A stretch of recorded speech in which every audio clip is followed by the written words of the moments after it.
오늘 함께 보실 하나님 말씀은 신약 누가복음 22장 31절과 32절 말씀 함께 봉독하겠습니다. 누가복음 22장 31절과 32절 두 절입니다. 우리 한 목소리로 같이 읽습니다. 시몬아 시몬아 보라, 사탄이 너를 밀가부르듯 하려고 요구하였으나 그러나 내가 너를 위하여 내 믿음이 떨어지지 않기를 기도하였노니 너는 돌이킨 후에 내 형제를 굳게 하라. 아멘. 아멘. 우리가 이전에는 구약 성경에 나오는 인물들을 살펴보았죠. 오늘은 이제 신약으로 넘어와서 신약의 중요한 인물들 몇 분을 보면서 그들의 삶을 통해서 우리가 강건한 그리스도인으로 어떻게 살아가야 될지 교훈을 얻고 또 배우는 그런 시간이 되기를 바랍니다. 신약으로 넘어오면 원래는 예수님부터 봐야 되죠. 예수님 나중에 보고 우리 베드로 오늘 주인공으로 삼아서 함께 베드로의 신앙을 보려고 합니다. 베드로는 초대교회를 이끈 아주 위대한 사도였습니다. 그는 처음 예수님의 제자로 발탁받은 이후에 여러 가지 실패와 좌절과 또 연약함 이런 것들을 보였지만 하나님께서 결국은 이를 예수님의 수제자로 삼으시고 또 베드로의 고백 위에 교회를 세우시고 또 베드로를 통해 많은 전도와 또 아름다운 선교의 역사들을 일궈 나가시는 귀한 은혜를 베푸시죠. 그래서 결국은 정말 스타와 같은 별과 같은 그런 존재가 됩니다. 우리도 삶을 살다 보면은 베드로처럼 연약함도 보일 수 있고 또 실패도 겪을 수 있고 눈물의 회개도 할 수 있어요.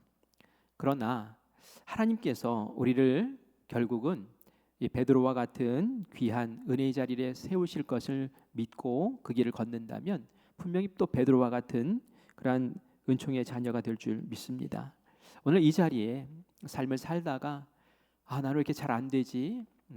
또 실패한 것 같으네. 또 오늘도 실수한 것 같으네. 라는 그런 마음 있는 분들이 계십니까? 또 사역을 감당하다가 나는 왜 이렇게 잘 안 될까? 다른 사람 잘하는 것 같은데 난 왜 이럴까? 하는 일마다 족족 안 되는 것 같지?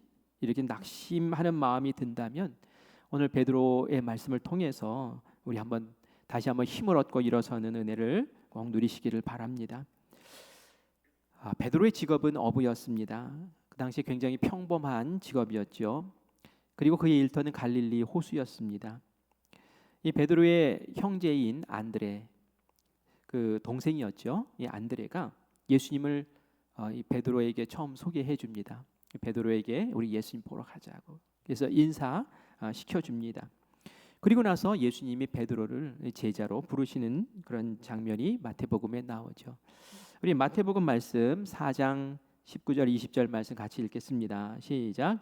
말씀하시되 나를 따라오라, 내가 너희를 사람을 낚는 어부가 되게 하리라 하시니 그들이 곧 그를 버려두고 예수를 따르니라. 아멘. 여기서 사람을 낚는 어부가 되게 하겠다라는 것은 제자로 부르시겠다라는 얘기죠. 이때 나이가 베드로가 몇 살이나 됐을까요? 성경에는 몇 살 이렇게 나오질 않아요. 그래서 몇 살이나 됐을까 하고 한번 뒤져봤어요. 그랬더니 추정하기로는 아마 30세 전후가 아니었겠는가라고 얘기를 해요.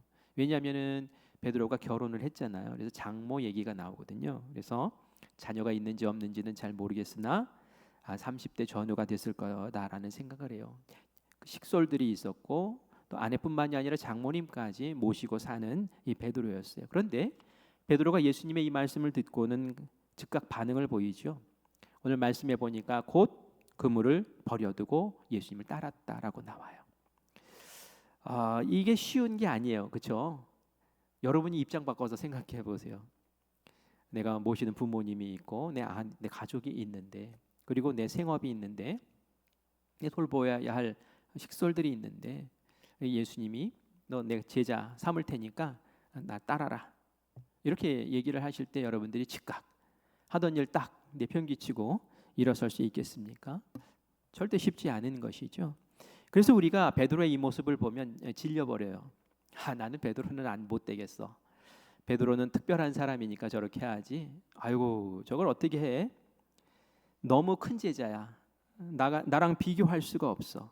이렇게 지레 포기해 버릴 수도 있을지 몰라요. 그러나 저는 말씀을 이렇게 보면서 예수님의 그 부름 이전에 이 베드로는 특별한 경험들을 많이 한 사람이구나. 예수님 제자로 불러서 너 사람 낚는 어부 되게 할 테니 나를 따라라 라고 하기 전에 이미 하나님께서는, 예수님께서는 이 베드로를 그렇게 하게 만들어 주신 그런 은혜의 현장들이 있었다라는 것을 여러분들이 아셔야 돼요. 오늘 바울 전도대와 함께 전도하는 일을 했습니다. 바울 전도대가 우리 지방에 있는 여러 교회들에서 전도에 열정이 있는 분들이 자원해서 만든 전도대더라고요.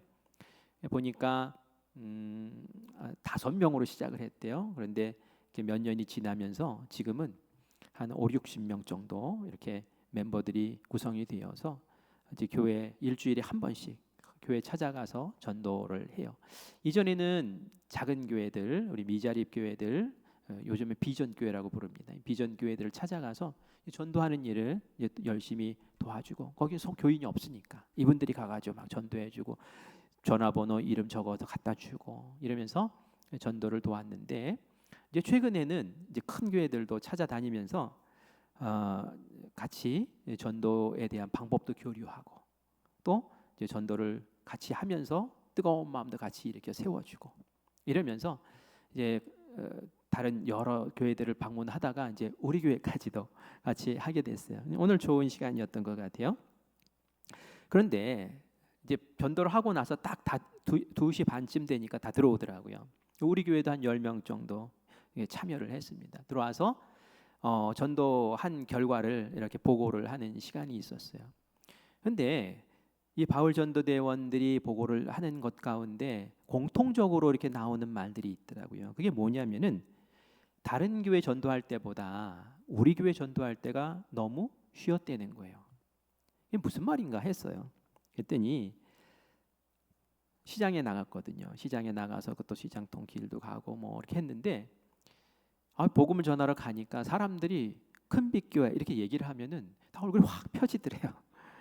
들을 준비를 하고 맞아들일 준비를 하고 해서 큰빛교회 전도대들이 그동안 꾸준히 뿌려놓은 그 사랑과 씨가 있어서 토양이 이미 이렇게 갖추어져 있었구나.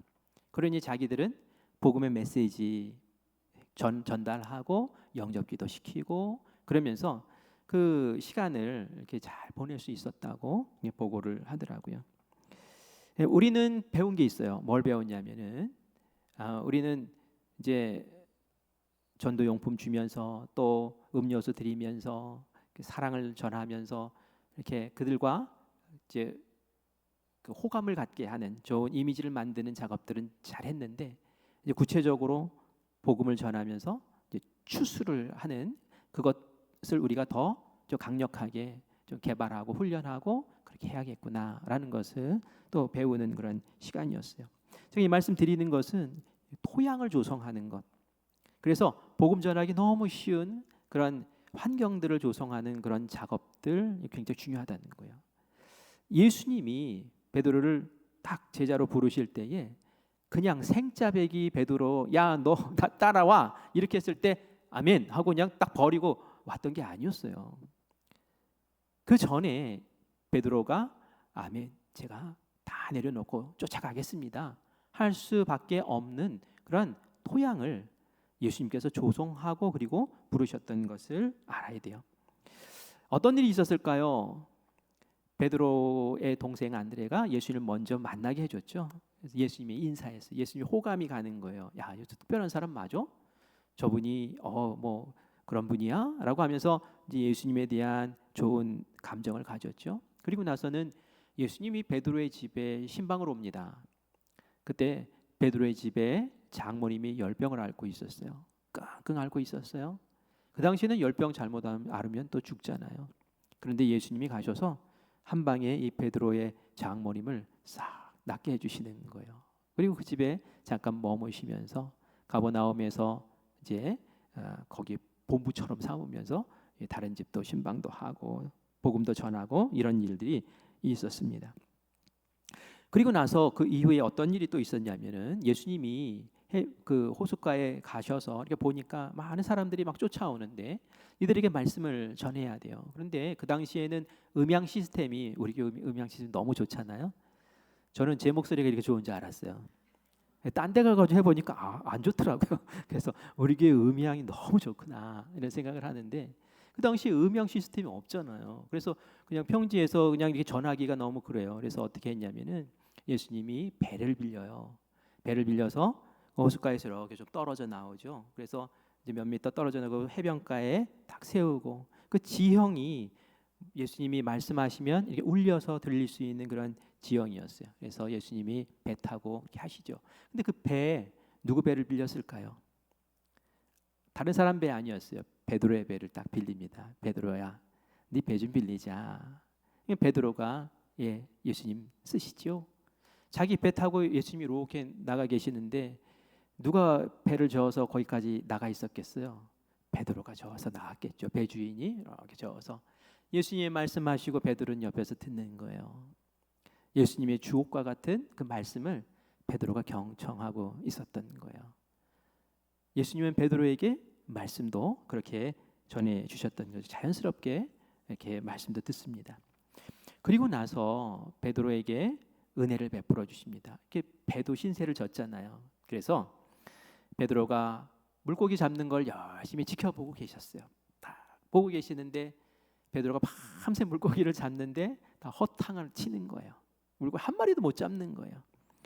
그러자 예수님께서 크게 말씀하시죠. 베드로야, 베드로야, 깊은 데 가서 그물을 내려라.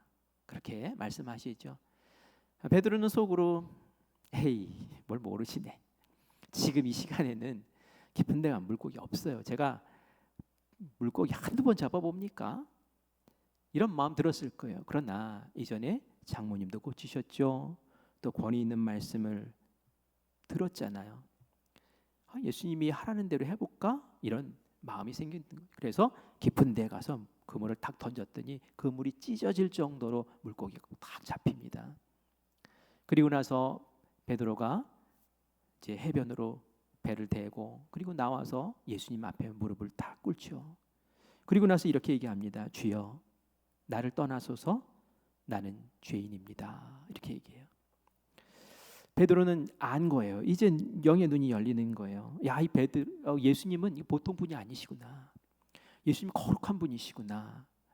예수님 앞에 내가 어떻게 감히 서지? 나같이 더럽고 추한 죄덩어리가 이 거룩하신 분 앞에 내가 어떻게 감히 설 수 있단 말인가?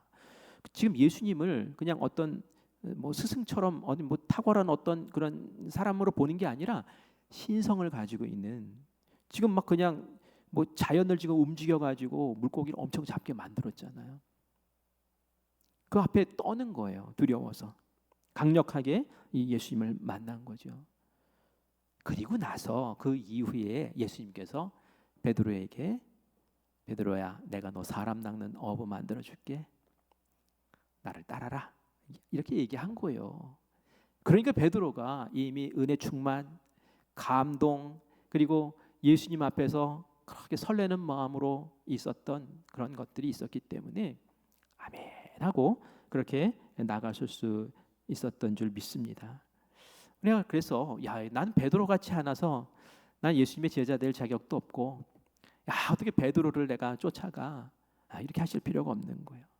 예수님께서는 우리를 하나님의 제자로 삼으실 때에도 이런 과정들을 주시는 거예요. 어느 날 느닷없이 너 이렇게 이게 아니에요.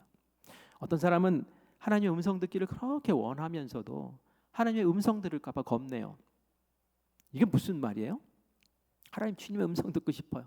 주님께서 하라 하시는 그 길을 저거 걷고 싶어요. 말씀만 하시면 그 길을 걷겠습니다. 막 이렇게 얘기를 하면서도 속으로는 한 마음 한편에는 그러다가 뭐 북한 선교사 가라고 그러면 어떡하지? 이러다가 뭐 다 내려놓으라고 그러면 어떡하지? 이러면서 두려워하고 그래서 음성 듣기를 또 꺼려하는 마음이 있는데 하나님 다 형편과 사정을 보시면서 하세요. 믿음이 큰 사람 정말 모든 것을 다 내려놓고도 할 수 있을 만큼 담력이 있고, 그런 사람은 하나님께서 그렇게 부르시지만 내가 연약하고 아직 작고 그러면 말이죠, 들을 수 있는, 순종할 수 있는 만큼을 우리에게 요청하세요. 그래서 우리가 주님 앞에 음성 듣기를 사모하고, 주님께서 나를 부르시고 또 나에게 은혜 주시고 나를 세우시고 하는 그런 과정, 그것을 두려워할 필요가 전혀 없다라는 그런 마음을 가지고 주님을 바라보며 나가기를 간절히 원합니다. 하나님은 왜 이렇게 점진적인 방법으로 우리를 만나주시고 우리를 세우시고 우리를 부르시는 걸까요? 하나님은 강제하지 않으시는 분이에요. 그 아시잖아요. 모세를 불러 세우실 때에 하나님이 그렇게 훈련시켜 가지고 왕궁에서 40년 그리고 광야에서 40년 이 훈련시켜 가지고 이제 80세 이제 쓸 때가 되어 가지고 좀 쓰자라고 하니까 죽어도 못 하겠다는 거예요. 그냥 하나님이 그냥 호통을 치시면서 막 그냥 꺾어버리든지 아니면 너 그래서 죽여버린다 막 이러면서 협박을 해가지고 세울 수도 있지만 그렇게 하지 않으셨어요. 하나님 계속 설득하십니다. 괜찮아. 지팡이 잡아봐. 괜찮아. 너 말이 어눌해? 형 붙여줄게. 이러면서 말이죠. 끊임없이 설득시키면서 모세를 결국 지도자로 딱 세우세요. 하나님은 그렇게 세우시는 거예요.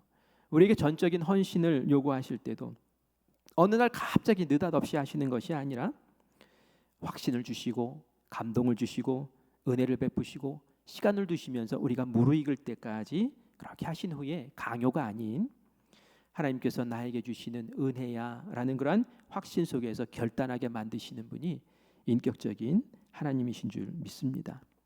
저는 그런 하나님이 너무 좋아요. 그래서 제가 여러분들에게 사역을 권하고 또 이렇게 헌신을 권할 때에 먼저 은혜가 조금만 깃들어야 돼요. 당신이 직분이 이러니까, 당신의 위치가 이러니까, 이래서 이러니까 당신 하셔야 되는 거 아닙니까? 그건 힘든 거예요. 그거는 율법적인 그런 신앙으로 가기가 쉬워요. 물론 그런 틀들이 그래 맞아, 내가 권사인데 그래도 일주일에 한 3번은 나와서 새벽기도 해야지. 내가 무슨 직분을 받고 있는데 그렇다면은 이 직분에 걸맞게 뭘 해야지. 그래요. 그런 틀 안에서 또 내 신앙을 이렇게 조정하면서 이렇게 메어서 또 할 수도 있어요. 그러나 더 중요한 것은 내가 권사든 집사든 장로든 목사든 상관없이 하나님이 주신 은혜가 크고 내가 하나님 사랑하는 마음이 크고 하나님 바라보는 마음이 간절하고 그러면 말이죠, 그 힘으로, 그 은혜의 힘으로 인격적인 하나님께서 우리 만나주시고 세우시는 그 은혜 가운데 하나님의 제자로 이렇게 세움받는 그것이 정말 진짜 복이고 무너지지 않는 귀한 부르심인 줄 믿습니다. 그래서 우리 마음 가운데 하나님 사모하는 마음을 꼭 가지시기를 바라요. 어느 분이 바울 전도대 그 모임 마치고 나서 이렇게 보니까 카페에 계시더라고요. 제가 물었어요. 바울 전도대 안 나오고 어디 갔냐고. 그랬더니 저는 그 시간에요, 어머니 전도하러 갔어요 라고 얘기를 하더라고요. 이분이 이제 곧 해외로 나가실 분이거든요. 굉장히 감사했어요. 떠나기 전에 어머니에게 최선을 다해서 계속 전도하려고 애쓰는구나. 사랑을 나누려고 애쓰는구나. 그 마음 열어달라고 기도하는구나. 바울 전도대는 못 나왔지만 그 마음의 중심에 주님 사랑하고 그 마음으로 또 전도하기 위해서 딴 자리에 서서 애썼던 그 모습을 또 하나님 기뻐하실 줄 믿습니다. 우리 틀 안에서 너 왜 안 했어 왜 안 했어 이게 아니라 그 자리에서 똑같은 동일한 마음으로 하나님 보시는 그 눈 아래에 이렇게 헌신하고 수고하고 애쓰는 귀한 모습을 주님 기뻐하실 줄 믿습니다. 이게 제자로 이렇게 세움받는 처음 베드로의 모습이었어요. 베드로가 강제로 한 거 아니었어요. 은혜 받은 대로 베드로는 순종하고 그 자리에 섰죠. 그런데 이 베드로가 그 자리에 섰을 때에, 제자로 부름받았을 때에 처음부터 완전했나요? 그렇지 않죠. 베드로 칭찬도 받기도 하고 꾸중도 듣기도 하고 실패도 많이 하고 그런 모습을 봅니다. 완벽하지 않고 연약한 인간 베드로의 모습을 우리가 보여주죠. 베드로가 물 위를 걸었어요. 예수님이 참 대견하게 생각했어요. 폭풍 속에 예수님이 물 위를 걷고 오시자 베드로가 참 당돌하죠. 예수님, 저도 좀 걷게 해주세요. 이런 말은 지구상에 베드로만 할 수 있는 말 같아요. 그랬더니 예수님이 그래, 너 걸어와. 배에서 내려서 물 위를 걷습니다. 그러다가 파도를 보면서 물에 빠지죠. 그때 예수님께서 말씀하세요. 믿음이 작은 자야, 왜 의심했니? 하면서 책망도 하세요. 용감하면서도 또 담대하면서도 때로는 이게 실수투성이에요. 그렇죠? 예수님 십자가에 못 박힐 수 없습니다. 막 가로막고 내 목숨 걸고라도 예수님 지킬 거라고 그래 놓고서는 그냥 도망치고 예수님 모른다고 부인하고 배신하고, 이 베드로의 모습이요. 제자에 된 베드로의 모습. 그러나 또 베드로가 또 칭찬받을 때도 있었어요. 너희들은 나를 누구라 하느냐라고 제자들에게 물었을 때 베드로만 딱 정답 얘기했죠. 주는 그리스도시요 살아계신 하나님의 아들입니다. 그래, 이건 네가 똑똑해서 한 게 아니야. 하나님이 알려주신 거야 하면서 베드로를 굉장히 칭찬해 주시고 네 고백 위에 교회를 세울 것이고 너를 통해 역사를 이룰 것이다 라는 그러한 놀라운 예언까지도 이게 받게 되는 것을 우리가 보게 됩니다. 이렇게 칭찬받았던 베드로이지만 결국은 한순간에 무너져 버리죠.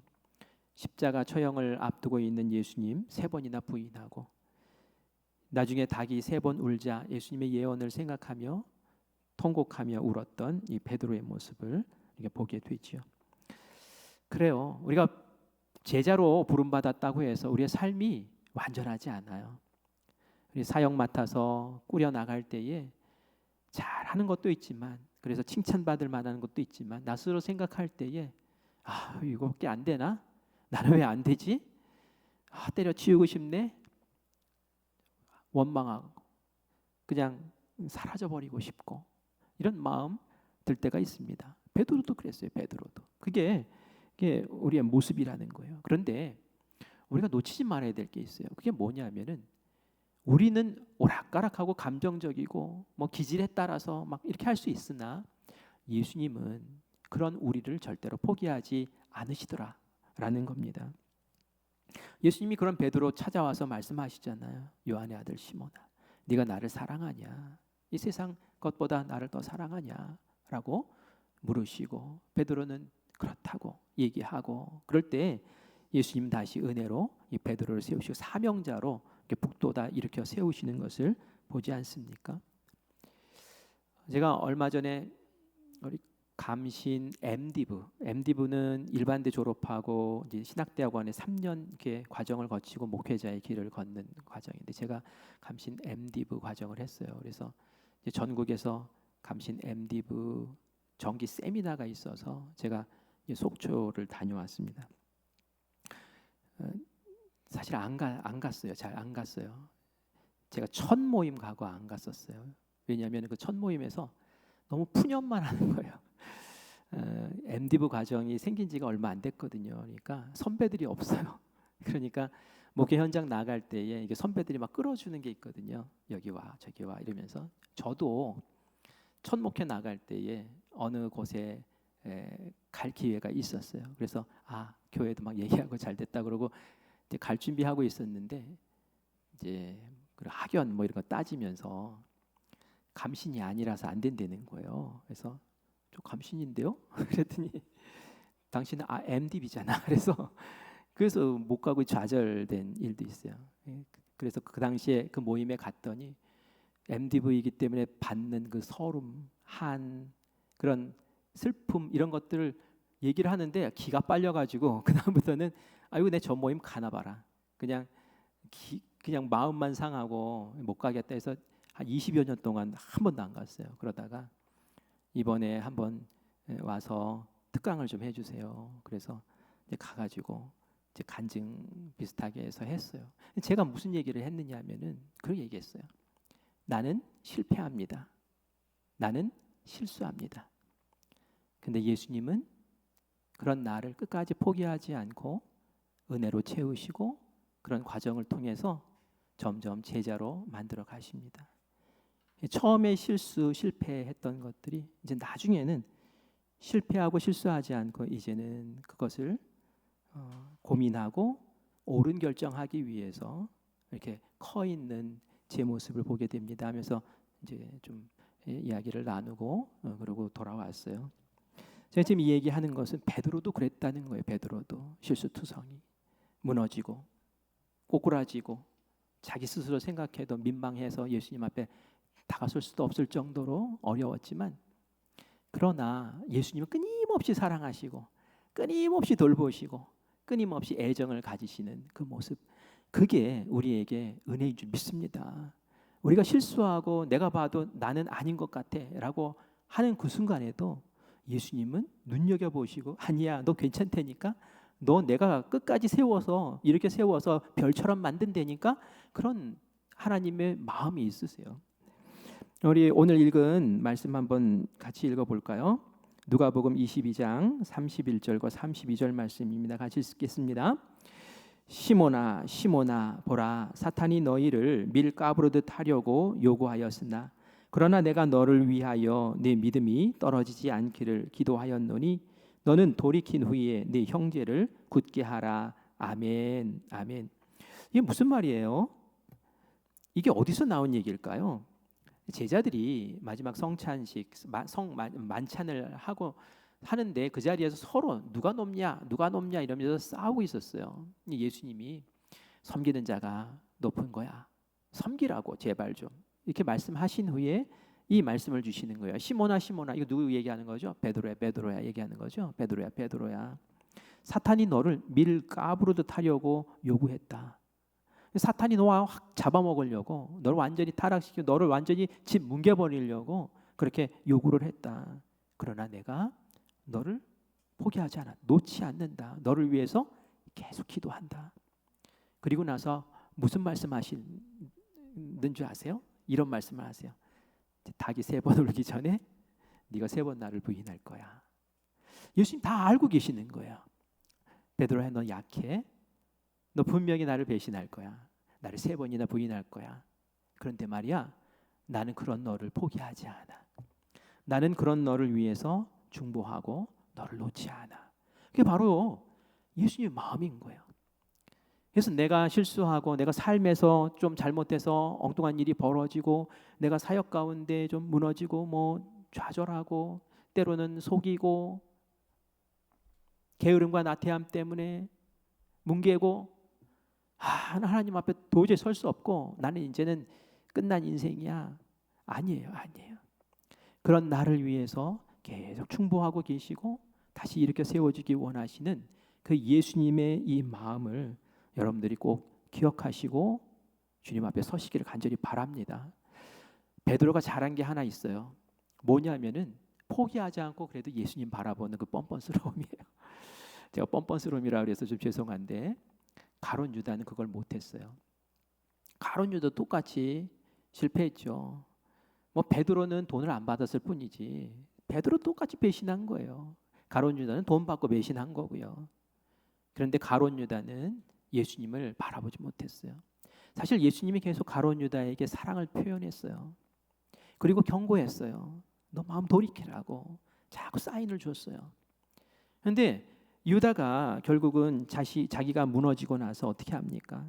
그리고 나서는 그 죄를 자기 안에 품고 그냥 어쩔 줄 몰라 하고 죄만 바라보다가 결국은 자기 인생을 포기해버리고 말잖아요. 만약에 이 가룟 유다가 예수님 앞에 나와서 예수님 잘못했습니다. 제가 그때 제정신이 아니었습니다. 제가 사탄에 의해서 이렇게 돼버리고 말았습니다. 예수님 저를 용서해 주세요 라고 했으면 예수님이 어떻게 하셨을까요? 십자가 아래에서라도 그렇게 고백을 했다면 예수님이 어떻게 하셨을까요? 예수님 반드시 용서하셨을 거예요. 그리고 예수님이 12제자 가운데 한 명으로 이렇게 섰을 거예요. 다시 회복시켜 주셨을 거예요. 그러나 그걸 못해요. 그러나 베드로는 했어요. 베드로의 강점이 바로 거기 있는 거예요. 다시 예수님 바라보는 거예요. 다시 예수님 의지하는 거예요. 자기도 면목 없죠. 그러나 예수님 앞에서 예수님 사랑한다고, 실수했지만 사랑한다고. 우리가 실수했어도 예수님 바라보고 사랑합니다. 예수님이 날 위해서 중보하시고 내가 거꾸러지지 않기 위해서 예수님께서 늘 나를 안타깝게 여기시는 그 사랑 제가 압니다 라고 고백하며 설 때마다 하나님께서는 그 베드로를 쓰신 것처럼 우리도 다시 세우시고 사용하실 줄 믿습니다. 베드로가 하나님 앞에 다시 회복받고 일어섰을 때 성령이 이제 임하시죠. 성령이 임하셨을 때 베드로는 아주 멋있어집니다. 이전의 모습은 온데간데 없이 사라지고 베드로는 완전히 변해버려요. 베드로의 그 기질, 이전에 그냥 막 좀 황당했죠. 어떻게 보면 뭐 저럴 수가 있어, 막 이렇게 하고 싶은 그런 즉흥적이고 또 열정적이지만 또 이렇게 뭐라 그래, 충동적인 것 같은 그런 행동들 있었잖아요. 막 그냥 생각나는 대로 말하고 생각나는 대로 막 행동해버리고, 그래서 예수님도 막 당황하고 칼 뽑아들어서 막 이렇게 쳐버리고, 예수님 그 길 못 갑니다 하면서 막아서고, 막 예수님 사탄아 물러가라 막 이런 얘기 듣고 막 이런 기질 있단 말이에요.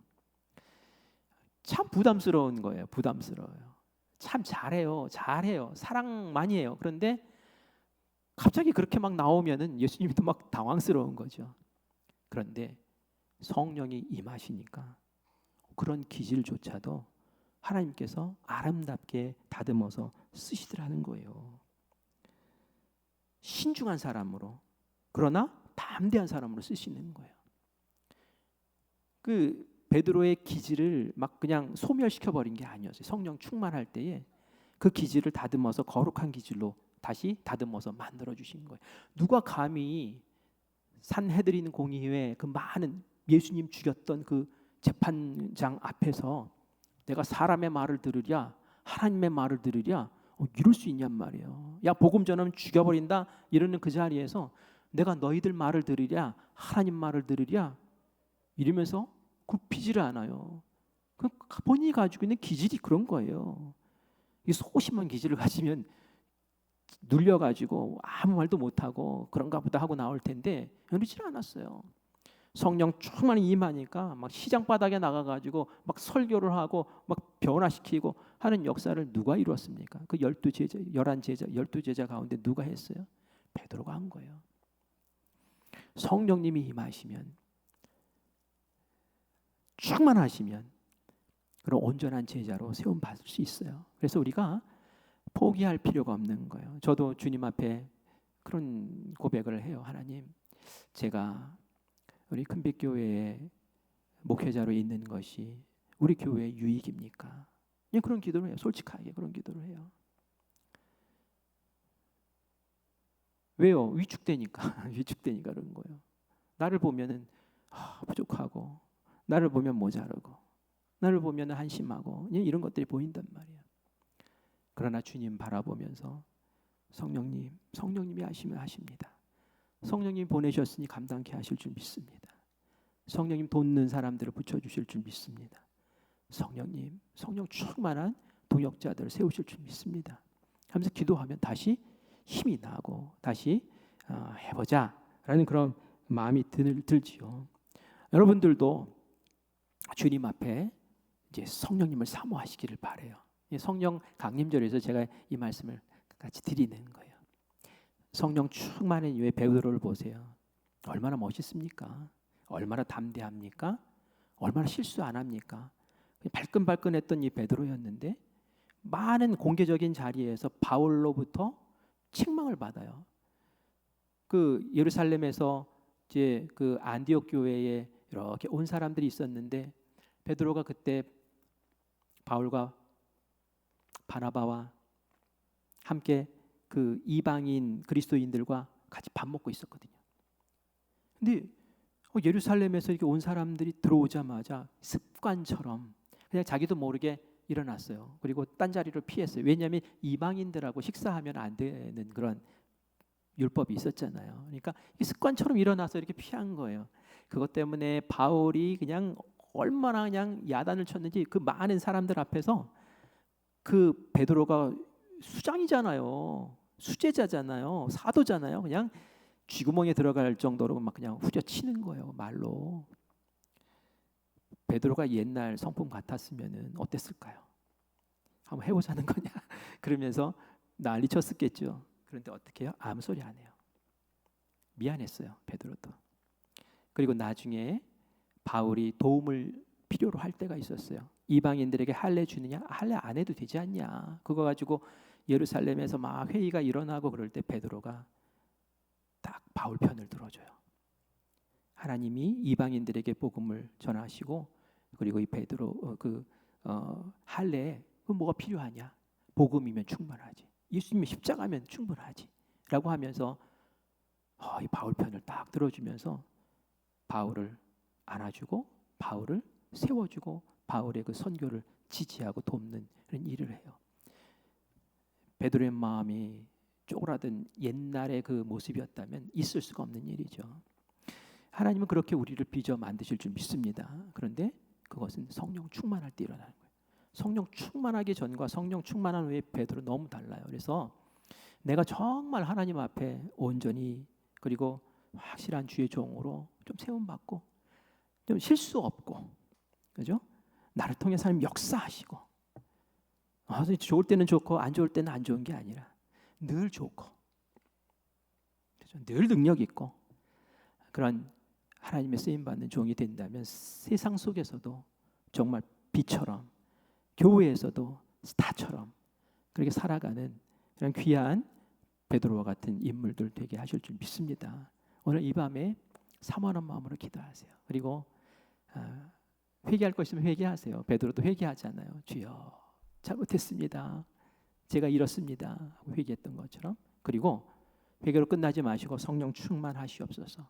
내 안에 성령 충만하시옵소서. 기도하면서 나의 연약한 부분, 나를 위협하는 부분, 나를 불안하게 만드는 부분 다 이렇게 맡기고 주님 앞에 아름답게 세움받고 권세 얻는, 그리고 나의 기질조차도 하나님께서 다듬은 거룩한 기질로 다시 완성시키심으로 나를 통해 하나님의 역사를 이루시는 그런 은혜가 있기를 우리 함께 기도하며 오늘 이 밤에 주님 앞에 나아가는 우리 모두가 되기를 간절히 축원합니다. 아멘.